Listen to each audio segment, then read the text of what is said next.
mean to you? I would say public health is the wellness and the information that's given out to people in order to stay healthy and well and just prevent injury. Perfect. Thanks. So what does public health mean to you? To me, public health is about like the standard of how like they're living, like if they're sick or not, or just pretty much how like they feel in general. Perfect. Thanks. Many people are under the impression that public health only deals with medications and hospitalizations. However, there are other facets of our life that public health deals with, such as cyberbullying. Due to the current prevalence of cyberbullying as a cause for suicide amongst young people, it's now become a public health issue. I think cyberbullying is a big issue in teenagers today. I think it is for some people. For me, it's not personally, but I know people that it's affected. And it's hard for the people that get cyberbullied to like come out and say it for whatever reason. But there's a lot of help with it now. I think people are more aware. Mm-hmm. Do you think like we could stop it at all, like, or the person could stop it? Maybe. I'm not sure about stopping it. Mm-hmm. Helping it, yes. Okay. And like trying to reduce it, but not stop it fully. Okay. Okay, so in your opinion, how does cyberbullying affect our society today? Well, I mean, cyberbullying, it affects our society in a negative way. I feel like it demeans people from getting things done. You know, people, they set goals and they don't need someone over their shoulder telling them what they can't do. And I think it's unfair, and I think there should be a stop to it as fast as possible. Do you think there's any way to stop it? Just monitoring social networks. I guess watching out for what you put out there.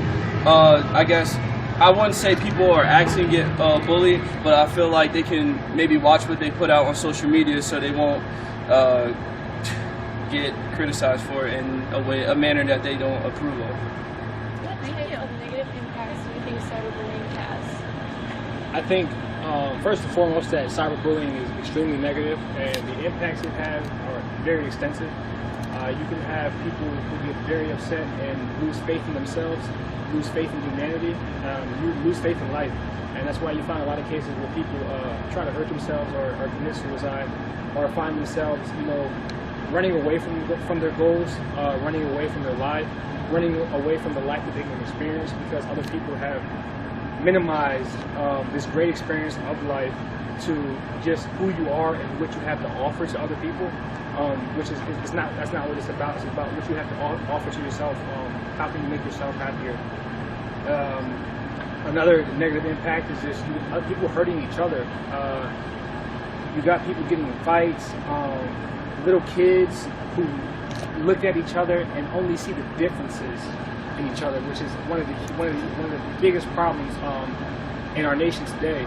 Instead of embracing what they have in common and kind of figuring out what they can do to show other people that we're not different, we're all one. So I guess that's some of the negative impacts it can have, and like I said, it just trickles down from, you start and maybe at older people, and it can trickle down into the younger generations, and then you just create a generation of bullies. One's a major public health issue that is often overlooked and deserves more attention today.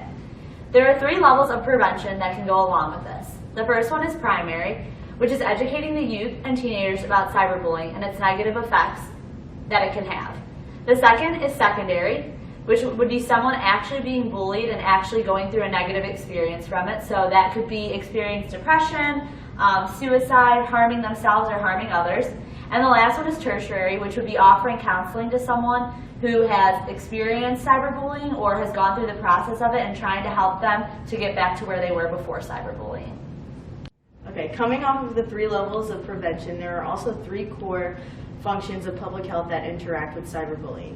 Assessment, monitoring the health of the community to identify the problem and diagnose them. Policy development, inform, educate, empower people, and mobilize community partnerships to identify and solve the health problems. Assurance, enforcing laws and regulations protecting health and safety.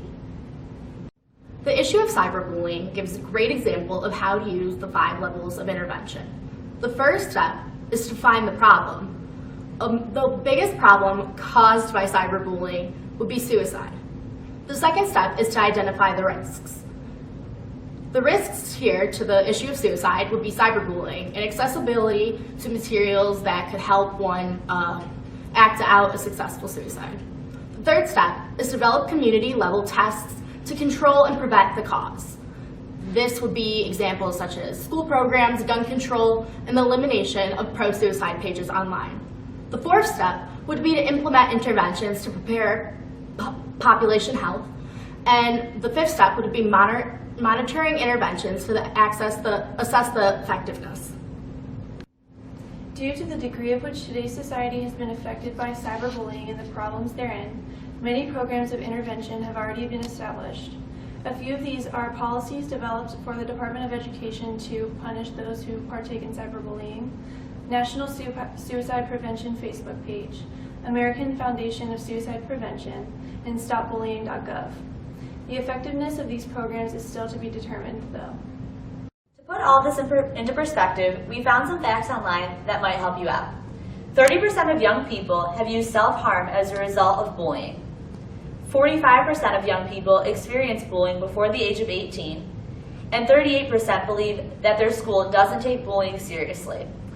We hope that more awareness can be brought to this problem and it can eliminate cyberbullying in the future.